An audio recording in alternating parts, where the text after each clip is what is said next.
Hello hello sir welcome to RS fishing 143. ఈరోజు అయితే స్నేహితుడికి అయితే పోయినాం. స్నేహితుడు అయితే మంచిగా పడ్డది చూడండి. ఇప్పుడైతే కొంచెం ముంగట్రాగా అటాక్ అయితే ఇప్పుడైతే లాస్ట్ వరకు చూసి లైక్ అండ్ సబ్స్క్రైబ్ అయితే వేసుకోండి. మీ ఒక్క లైకే మాకైతే సపోర్ట్ వస్తుంది ఎక్కువ వీడియోలు తీయడానికైతే. లైక్ అయితే ఒకటి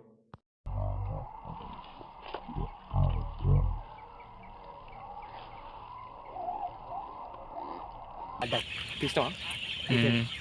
మెల్ల మెల్ల గడ్డి ఉందాడా ముందు నెప్పోని కూడా కాసు పెట్టరా. ఇంకా రావడంకు అమ్మ ఇది బాగా పట్టిస్తుంది. రే మెల్లారా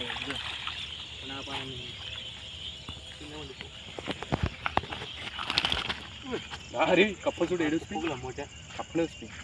రే గాలం మూసిపోయింది. గాలం దాని ఉంది. కప్ప ఊసిపోయింది. కప్పు గాలం